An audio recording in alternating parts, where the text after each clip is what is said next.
നാദിറയുടെ ഭൗതിക ശരീരം നാട്ടിലെത്തിക്കാൻ നടപടിയുമായി വിദേശകാര്യ മന്ത്രാലയം. ഒമാൻ മലപ്പുറം ജില്ലാ അസോസിയേഷന്റെയും അൽ അബീർ ഹോസ്പിറ്റലിന്റെയും സ്നേഹസ്പർശം സൗജന്യ മെഡിക്കൽ ക്യാമ്പ് വൻ വിജയമായി. India through my lens photography മത്സരവുമായി ഇന്ത്യൻ എംബസി. ഒമാനിൽ നിന്നുള്ള പ്രധാന വാർത്തകളുമായി ഗൾഫ് അപ്ഡേറ്റ്സ് ഒമാൻ തുടങ്ങുന്നു. എല്ലാ പ്രേക്ഷകർക്കും സ്വാഗതം.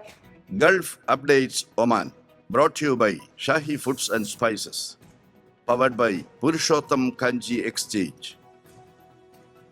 പാകിസ്ഥാനിലെ ബ്രോഡ് പീക്ക് മലനിരകളിലുണ്ടായ മഞ്ഞിടിച്ചിലിൽ മരണപ്പെട്ട പർവ്വതാരോഹക നാദിറ അൽ ഹാത്തിയുടെ മൃതദേഹം ഒമാനിലെത്തിക്കാൻ നടപടികൾ ആരംഭിച്ചതായി ഒമാൻ വിദേശകാര്യ മന്ത്രാലയം അറിയിച്ചു. ഇതിനായി പാകിസ്ഥാനിലെ ബന്ധപ്പെട്ട അധികൃതരുമായി മന്ത്രാലയം നിരന്തരം സമ്പർക്കം പുലർത്തി വരികയാണെന്ന് വെള്ളിയാഴ്ച പുറത്തിറക്കിയ ഔദ്യോഗിക പ്രസ്താവനയിൽ വിദേശകാര്യ മന്ത്രാലയം വ്യക്തമാക്കിയത്. നാദിറയുടെ വിയോഗത്തിൽ അഗാധമായ ദുഃഖം രേഖപ്പെടുത്തിയ മന്ത്രാലയം ഒമാന് നികത്താനാവാത്ത വലിയ നഷ്ടമാണെന്ന് പറഞ്ഞു. പാകിസ്ഥാനിലെ ഔദ്യോഗിക നടപടിക്രമങ്ങൾ പൂർത്തിയാകുന്ന മുറയ്ക്ക് മൃതദേഹം സുൽത്താനേറ്റിലേക്ക് എത്തിക്കാനുള്ള എല്ലാ സൗകര്യങ്ങളും ഒരുക്കുമെന്നും പ്രസ്താവനയിൽ അറിയിച്ചു. പർവ്വതാരോഹണത്തിനു പുറമെ നാദിറ നൽകിയ മാനുഷികവും സാമൂഹികവുമായ സംഭാവനകളെയും മന്ത്രാലയം അനുസ്മരിച്ചു. ഒമാൻ നേപ്പാൾ ഫ്രണ്ട്ഷിപ്പ് അസോസിയേഷന്റെ നേതൃത്വത്തിലൂടെ ഒമാനും നേപ്പാളും തമ്മിലുള്ള സാംസ്കാരികവും മാനുഷികവുമായ ബന്ധം ശക്തമാക്കുന്നതിൽ നാദിറ വലിയ പങ്ക് വഹിച്ചിരുന്നു. ഇരു രാജ്യങ്ങളും തമ്മിലുള്ള സൗഹൃദവും സഹകരണവും ആഴത്തിലാക്കാൻ അവരുടെ പ്രവർത്തനങ്ങൾ സഹായിച്ചതായി മന്ത്രാലയം ചൂണ്ടിക്കാട്ടി. ഒമാൻ മലപ്പുറം ജില്ലാ അസോസിയേഷനും അൽ അബീർ ഹോസ്പിറ്റൽ റൂവിയും സംയുക്തമായി സംഘടിപ്പിച്ച സ്നേഹസ്പർശം സൗജന്യ മെഡിക്കൽ ക്യാമ്പ് അൽ അബീർ ഹോസ്പിറ്റലിൽ വിജയകരമായി നടന്നു. സമൂഹത്തിന്റെ ആരോഗ്യ സംരക്ഷണവും രോഗപ്രതിരോധ ബോധവൽക്കരണവും ലക്ഷ്യമിട്ട് സംഘടിപ്പിച്ച ക്യാമ്പിൽ നൂറുകണക്കിന് ആളുകൾ പങ്കെടുത്തു. ക്യാമ്പിൽ BMI, GRBS, രക്തസമ്മർദ്ദ പരിശോധന എന്നിവ ഉൾപ്പെടെയുള്ള അടിസ്ഥാന ആരോഗ്യ പരിശോധനകളും വൃക്കരോഗങ്ങൾ നേരത്തെ കണ്ടെത്തുന്നതിനുള്ള കിഡ്നി അനാലിസിസ് പരിശോധനയും സൗജന്യമായി നടത്തി. യൂറോളജി വിദഗ്ധനായ ഡോക്ടർ നവീൻ ക്രിസ്റ്റഫർ രോഗികളെ പരിശോധിച്ച് ആവശ്യമായ ചികിത്സാ നിർദ്ദേശങ്ങളും കൗൺസിലിംഗും നൽകി.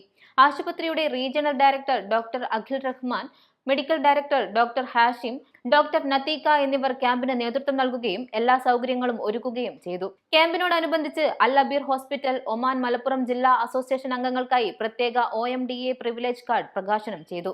ഈ കാർഡിലൂടെ അംഗങ്ങൾക്കും അവരുടെ കുടുംബാംഗങ്ങൾക്കും ആശുപത്രിയിലെ വിവിധ ചികിത്സാ സേവനങ്ങളിൽ പ്രത്യേക ആനുകൂല്യങ്ങൾ ലഭ്യമാക്കും. കൂടാതെ വനിതകൾക്കായി പ്രത്യേക പ്രസവ ചികിത്സാ പാക്കേജ് ആശുപത്രി പ്രഖ്യാപിച്ചു. സ്വാതന്ത്ര്യദിനത്തോടനുബന്ധിച്ച് ഒമാനിലെ ഫോട്ടോഗ്രാഫി പ്രേമികൾക്കായി ഇന്ത്യൻ എംബസി മത്സരം സംഘടിപ്പിക്കുന്നു. ഇന്ത്യ ത്രൂ മൈ ലെൻസ് എന്ന പേരിൽ സംഘടിപ്പിക്കുന്ന ഫോട്ടോഗ്രാഫി മത്സരത്തിൽ ഒമാനിൽ നിന്നുള്ള എല്ലാ പ്രായക്കാർക്കും പങ്കെടുക്കാം. ഇന്ത്യയുടെ മനോഹരമായ പ്രകൃതി ദൃശ്യങ്ങൾ, സമ്പന്നമായ സാംസ്കാരിക പൈതൃകം, വൈവിധ്യമാർന്ന പാരമ്പര്യം, ഇന്നവേഷൻ, ശാസ്ത്രീയ നേട്ടങ്ങൾ, നഗരവികസനം എന്നിവ വേറിട്ട കാഴ്ചപ്പാടിലൂടെ ക്യാമറയിൽ പകർത്തി മത്സരത്തിലേക്ക് അയക്കാം. ചിത്രങ്ങൾ 2026 ആഗസ്റ്റ് 8 വരെ സമർപ്പിക്കാം. തെരഞ്ഞെടുക്കപ്പെടുന്ന മികച്ച 3 വിജയികളെ ആഗസ്റ്റ് 15 മസ്കത്തിൽ നടക്കുന്ന സ്വാതന്ത്ര്യദിന ആഘോഷ ചടങ്ങിൽ ആദരിക്കും. മികച്ച മറ്റ് ചിത്രങ്ങളും ചടങ്ങിൽ പ്രദർശിപ്പിക്കുകയും അർഹരായവരെ ആദരിക്കുകയും ചെയ്യുമെന്ന് മസ്കത്തിലെ ഇന്ത്യൻ എംബസി അധികൃതർ അറിയിച്ചു. ചിത്രങ്ങൾ താഴെ കാണുന്ന ഇമെയിലിൽ അയക്കാം. ഗൾഫ് അപ്ഡേറ്റ്സ് ഒമാൻ പൂർണ്ണമാകുന്നു. പ്രവാസ ലോകത്തെ പുത്തൻ വാർത്തകൾ അറിയാൻ ഗൾഫ് മാധ്യമത്തിന്റെ സോഷ്യൽ മീഡിയ പ്ലാറ്റ്ഫോമുകൾ സന്ദർശിക്കാം. ഗൾഫ് അപ്ഡേറ്റ്സ് നിങ്ങളുടെ വാട്സാപ്പിൽ ലഭിക്കുന്നതിന് നിങ്ങളുടെ പേരും സ്ഥലവും 96201150 എന്ന നമ്പറിലേക്ക് വാട്സാപ്പ് മെസ്സേജ് അയക്കൂ. Gulf updates Oman brought to you by Shahi foods and spices, powered by Purushottam Kanji exchange.